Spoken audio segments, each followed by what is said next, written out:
Well, first of all, I want to thank the Assembly for allowing us. My name is Mark Felton. I'm also joined by Jennifer Beckman. We are both members of the union's bargaining committee or team. So, on behalf of our union steward, David Weiss, he asked me to thank the Assembly for allowing us this opportunity to present the union's case of why we are fighting for a fair wage. So with that, we'll get started. Now I want you to look at this chart and focus on the blue part, the 60%. That represents about 45 professors, adjunct professors, that earn $1,000 per credit. That's about, for a 4-credit course, that's about $4,000 per course. Now, they have been earning that salary for the last 10 years. They have not received one raise at all. Not at all. And here's the thing. What that means is, and this is an inflation calculator, that means in 2005, when they earned $4,000, today, that same item, let's say if they purchased whatever they were buying, if it cost $4,000 10 years ago, right now, that same item will be almost $4,900. So what does that mean? That means they have lost about 22% purchasing power. Now, you may think $800, $900 isn't a bad thing, but you have to remember, on average, they teach about 2 courses a semester and then twice a year. So that's a total of 4. 4 times 9 is about $3,600 of lost wages. And that's pretty significant. In addition to that, those individuals that are in that 60% category, they are our most vulnerable. I'm in the business school. Whatever I earn, I can supplement it by easily doing accounting work. This is CLA, individuals teaching religion, writing, and employment opportunities aren't always available to them. Now, take a look at this. This graph shows, and by the way, I want to make it clear, this is no reflection on the current administration. All of this reflects the past. But this orange line here represents a 0% salary increase for those adjuncts in that 60% category. The inflation rate is represented by the blue line. This very top line is the salary increases received by our past president. This first point right here represents almost a 50% increase after her first year.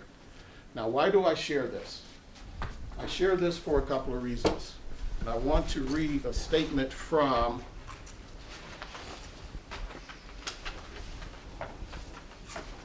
President Miller. It reads, it goes as follows. In the past several years, increases for full-time faculty and staff have not really been what they should have been. So she wished they could be a little bit higher. She goes on, quote, "It concerns me that we have not always had the financial wherewithal to get exactly where we would like to go in this regard. But it is also the reality of how we have balanced competing interests, knowing there are always limited resources." Now, here's the point I'm making. During the past 10 years, one person received the following increases.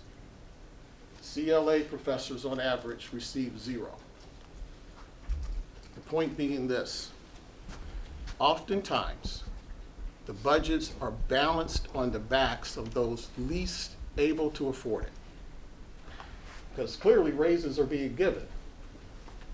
And we will challenge the president to say, we believe in you. We believe in your new administration. You're the new guard.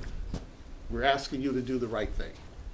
We're asking you not to balance the budget on the backs of those least able to afford it. Now, with that, take a look at this graph.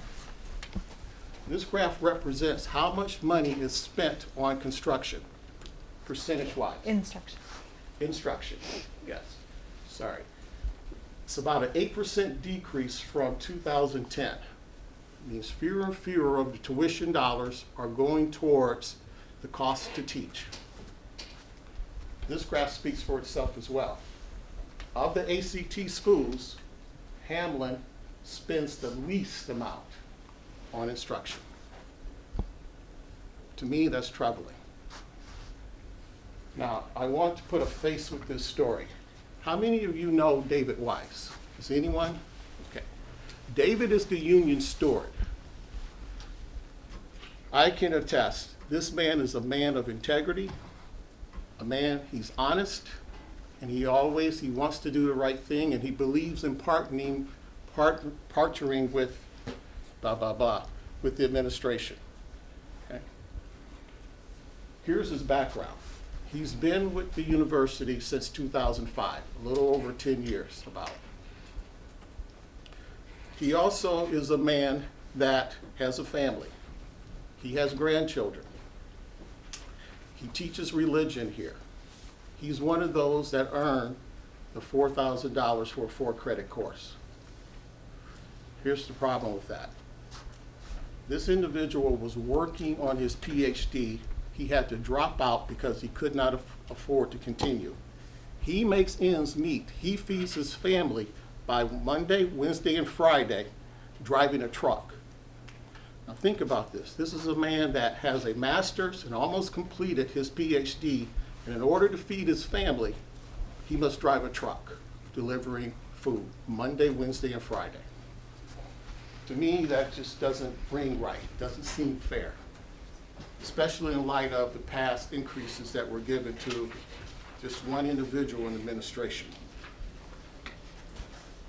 So, I wanted to keep it short. I wanted to open it up to Q&A.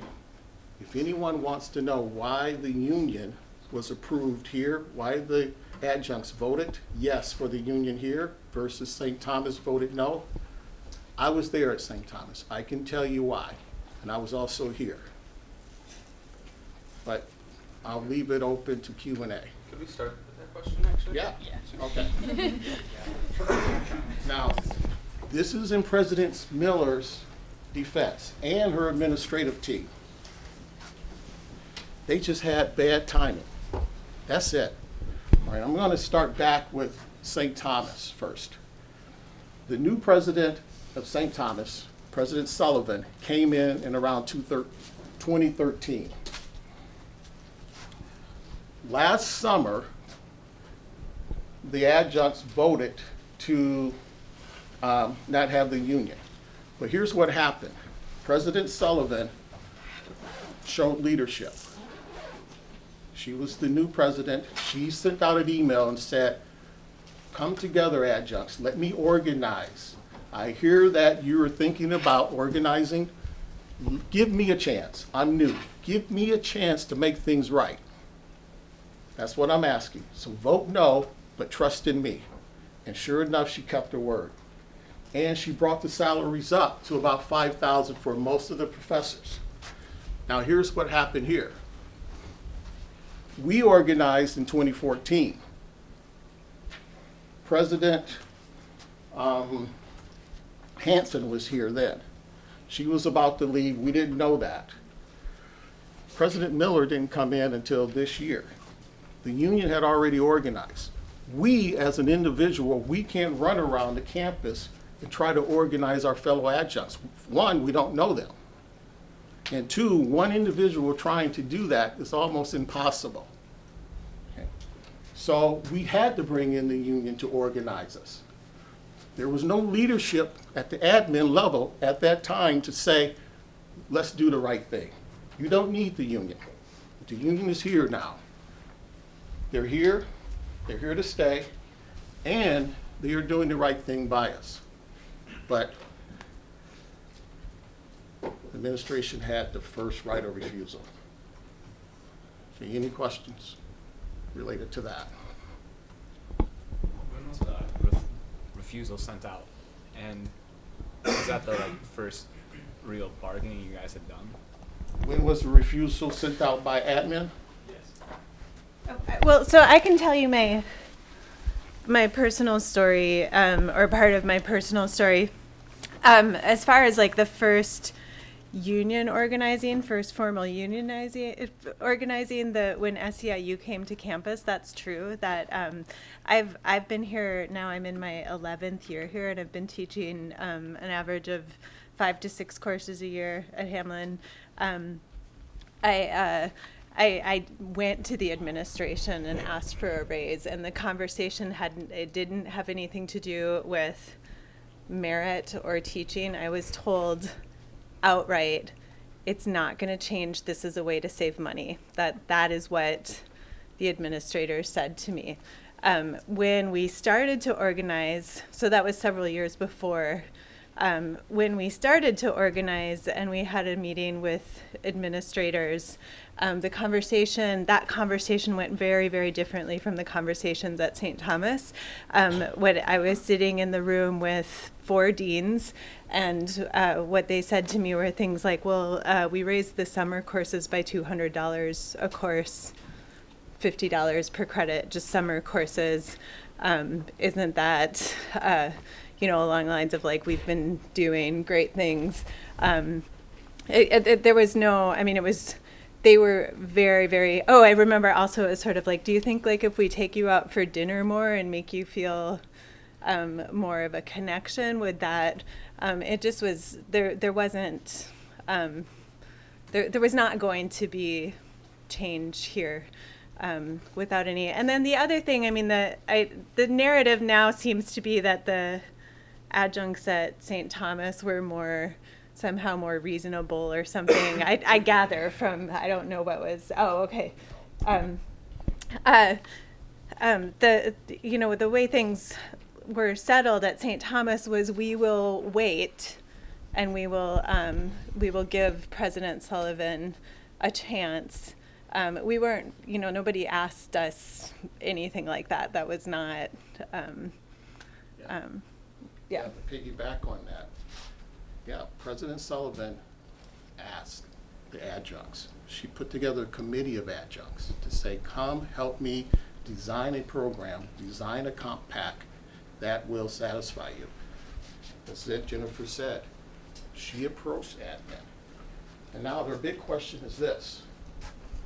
Your tuition is going up, clearly. In the last 10 years, I believe, it's gone up almost 50%, if not more. Your tuition dollars, for whatever reason, the amount spent on instruction has gone down. So the question is, where are the dollars going? We don't know. But I want to say this. President Miller, I believe, is a good person. And I think you all should know that, in my opinion. I haven't met her, but based upon what I've seen, I think she's right. She's a fair person. John Matichak was here last week. I've had some interactions with him. I think John's heart is in the right place. So here's the opportunity. They are brand new. They are the new guard. And we are saying to the new guard, let's do business differently. Let's do the right thing. Let's take a look at this guy, David Weiss, who had to drop out of the PhD program because he could not afford to attend, who's still paying, man is almost 60 years old, he's still paying his student loans. If he could have continued, he would have been a PhD teaching you or teaching here is much better for you guys. So I've taken up a lot of the time just talking, so let me just step back. Are there any other questions? Yes? I kind of have 2 questions. So with the salary increase, I'm looking at inflation and stuff like that. So the salary increase that you're looking at, would it like as inflation goes up, would the salary keep in line with that, or are you looking for like a one-time raise sort of thing? Like cost of living increases? Yeah. Yes. Well, this is going to shock you. Those 45 adjuncts that are earning $4,000 for a 4-credit course, to make them whole, to bring them up to cover their lost wages due to inflation, will only cost for 1 year about $190,000. The old president earned almost almost $500,000 a year. Half her salary could have gone to make these people whole. That's all it is. Total tuition, I believe, what is it? In terms of revenue, and I'm trying to go from memory. I want to say definitely is either almost $90 million or somewhere around there. If that's true, what is $190,000? I can tell you this, total amount spent on instruction last year was about 30 million. So what is 190,000? It's not a lot. So to answer your question, right now the union has proposed basically for those 4,000, we're going to give you a 10% increase. So basically they have said we're going to give you an extra $40 for credit. To me, that was disheartening, but especially in light of that one graph where you saw there was a double-digit also salary increase to the tune of 50,000. But we are talking about a 10% increase on something so small, these individuals, versus a 50% increase on already a large base. To me, that doesn't seem fair. It doesn't seem right. And that's what we are challenging President Miller and her team. You're the new guard. Let's take care of the people that take care of our students. Let's do the right thing. To respond to your question about cost of living increases, I mean, right now, the contract that we're setting, it looks like it would be a 3-year contract, and that's what we're negotiating over. I also, outside of Hamline, I'm an employer. I'm on a board where I set budget and I set salaries. And it's a razor thin budget. To make things work, we're getting very detailed about what we're spending on paper clips, and we do benefits, and we do any employee that works more than 15 hours a week gets a share in health insurance and retirement, and they get cost of living increases automatic. So I do that on my own time, and I'm here. I don't have.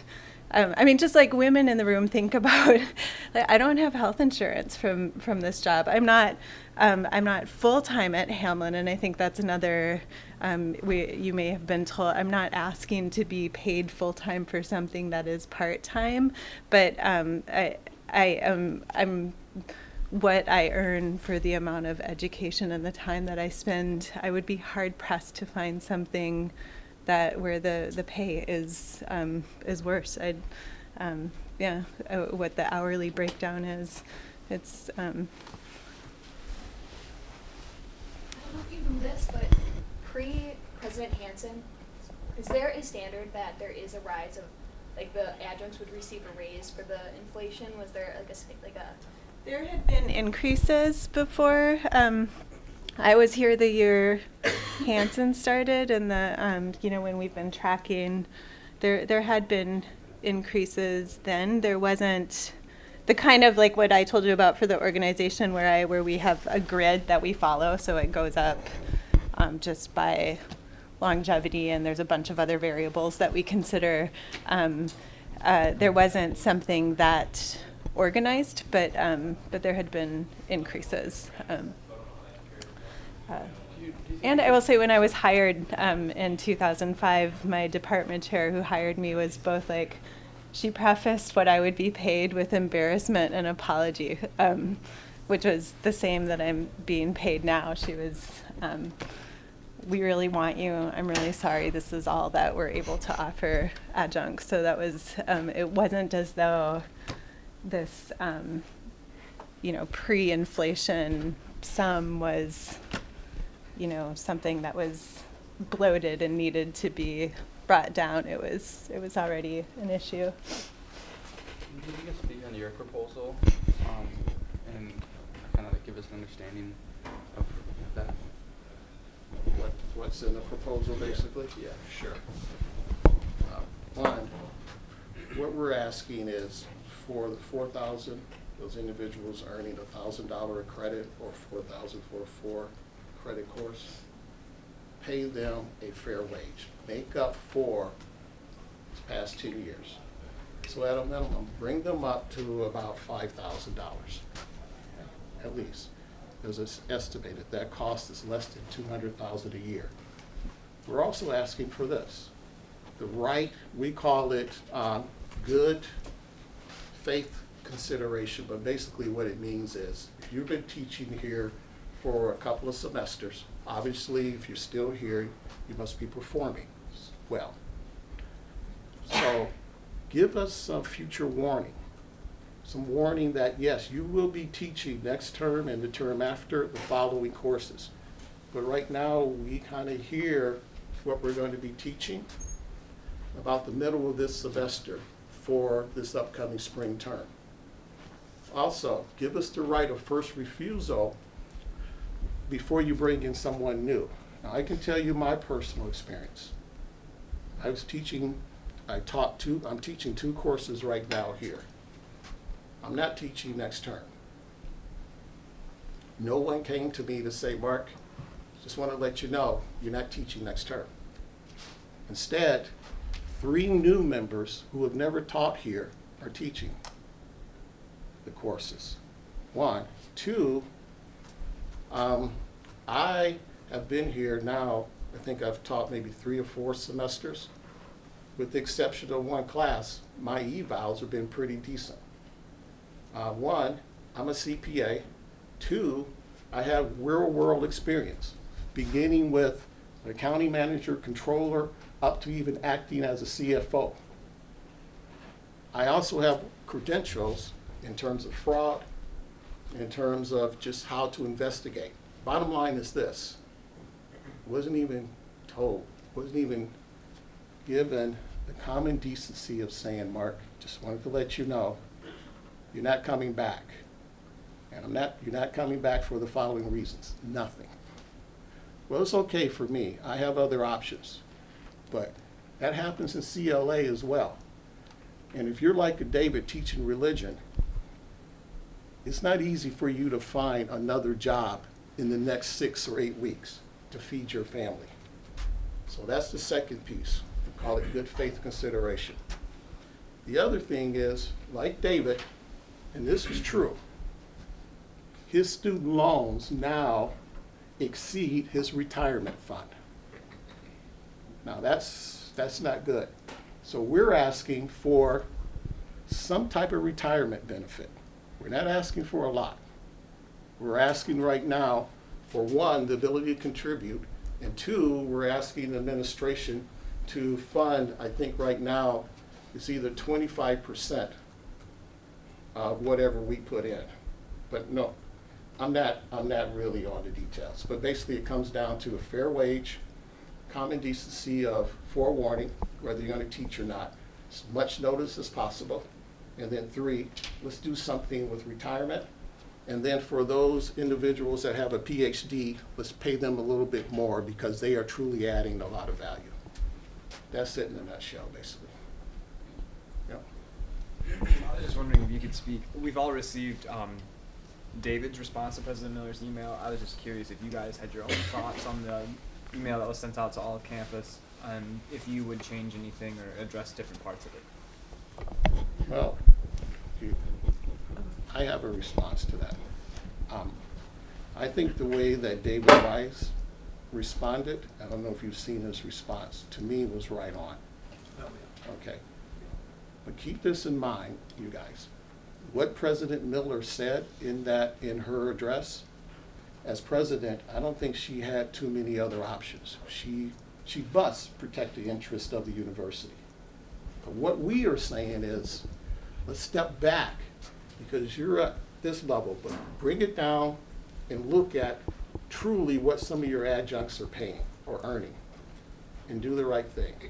And we're asking you not to balance this university's budget on the backs of those least able to afford it. Those 45 people in CLA. Okay? That's what we're trying to say. And I truly believe in my heart, I really do, that she will do the right thing eventually. But can I, and then take yours? I just wonder, so you're not taking a course next semester. Are you able to come back at all to Hamline, or are you leaving? I received no word Okay. at all. So I was just wondering if there are any adjuncts who have spoken out against the union or who are not in agreement with the unionization. I don't know. There was one I can think of who was concerned about the impact of paying dues on his income. There was another one who also in the business school, so he is paid significantly more than me, and felt like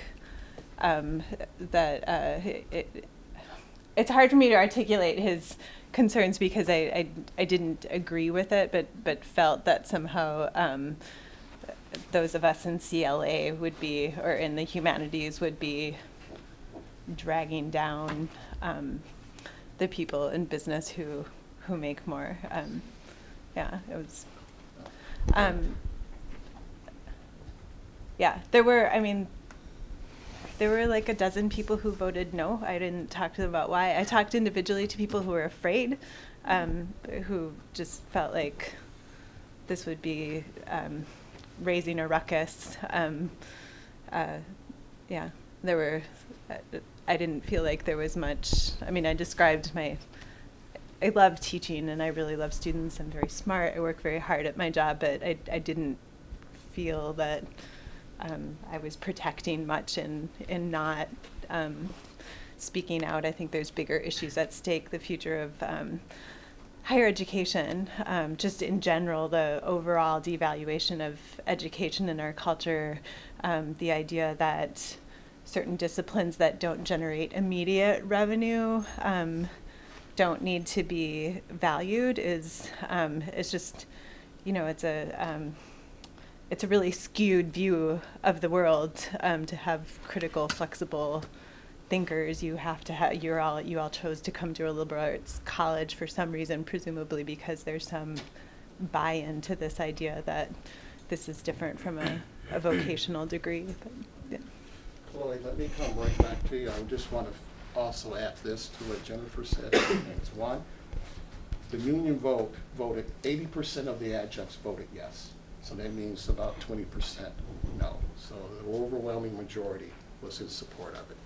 Two, as Jennifer was saying, those most or least able to afford this in CLA, to me, is providing the most important service. They are teaching you critical thinking skills. They are teaching you how to think.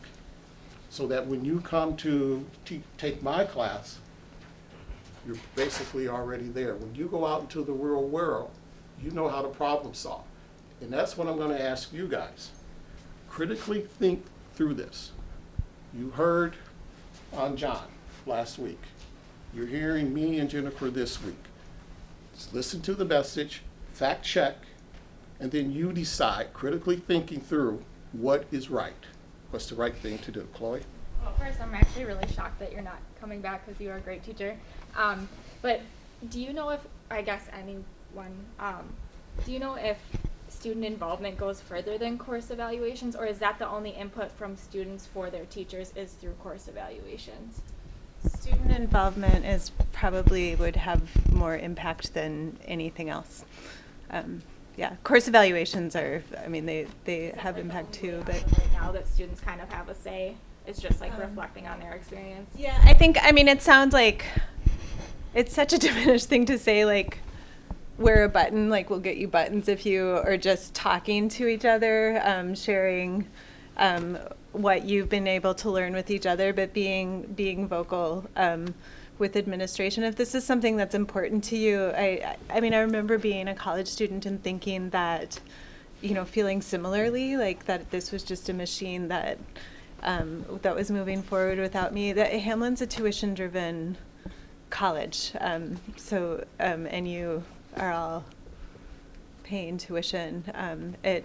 That sounds really, I don't mean to make you turn you all into money signs, but and also I would say at Hamline in ways that are really good. I mean, the students, it's a teaching-focused university, so I would also say that there are, you know, adjuncts don't have the same kind of professional development support that full-time faculty do. So when I design a course, I design it, and it either goes well or it doesn't. And I don't know, I feel like I'm a strong teacher, but I don't know that students are well served that way by, I think, you know, investing in instructors full-time and tenured and adjunct part-time is just a winning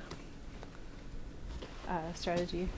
So, Chloe, I think students hold all the cards because you pay the tuition, you pay our salary, my salary. So without you, I can't be here. And without me teaching you, the university won't exist. So it all starts with you guys. Now, keep this in mind. This is where the critical thinking piece comes in. You're all part of the same family. Administration, whether or not they agree with this, we're still part of the same family. Everyone loves Hamline. We love Hamline.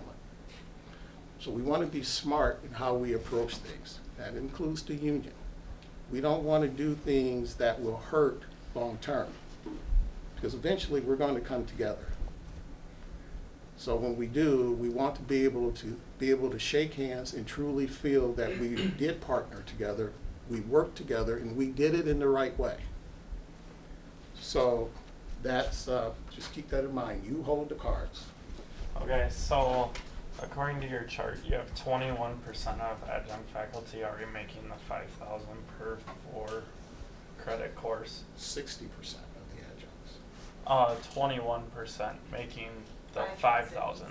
Yes. Yep, like your target 5,000. Yes. Would they see like a proportionate increase too, or if they're already at the target, are they set there? We are trying to do something for all adjuncts, but the way administration, their offer basically says, we're going to do a little bit for this group. These people, they're over the 4,000 or over the 40,000 that we expect or would like to offer you. They're out of luck. Okay, they're just out of luck. I'm one of those in that 5,000. Now, I really don't care about my salary. I care about Jen. I care about David, who are in that category there, or trying to make ends meet, who have no other options. I have options. They don't necessarily do. So just, I wanted to ask about just options for where the money would, so you brought up like the, you know, taking money away from the president's salary, right? But like President Miller's brand new, and I assume she signed a contract for X amount of money. Right. So, and she's new, so I'm guessing the first thing she doesn't want to hear is, hey, your salary's gonna be cut in half. So what other options are there for fundraising, or for bringing in new revenue to make sure that the money's there for salary increases? And I'm for fair wage, Right. but I'm just asking, like, what other, No, that's just so an that we important know, question. It's a really you know, good. It's not just like President Miller makes too much money, you know. What else is there? Do you want to CPA? Yeah, I'm going to address it from a perspective of a CPA.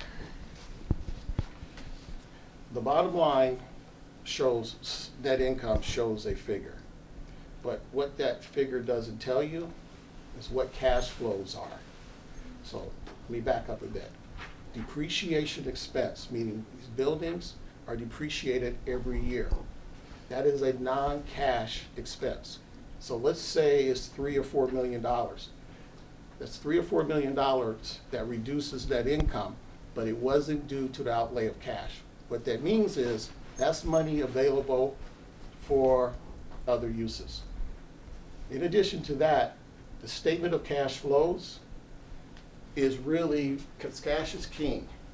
And when the statement of cash flows in the operating activities section shows excess cash, then you have excess cash, bottom line. Unless you're lying on the books, there's money available. But again, we're not asking for millions. Just for that group, less than $200,000 per year. That's not a lot of money. I bet we can find that. But you know, let's say President Miller says this: to show leadership, my team will hold their salary fixed until we have the funds to take care of this group first. I will follow someone like that through the fire, okay? Because they're, basically walking the talk. But that wasn't the prior administration. You saw that, unfortunately.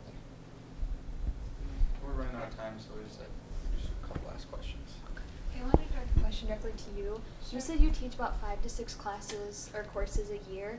My understanding is that 6 courses is considered a full-time faculty member. And are all of your 6 courses in the same department? And if they are, why haven't they hired a full-time or offered you full-time? So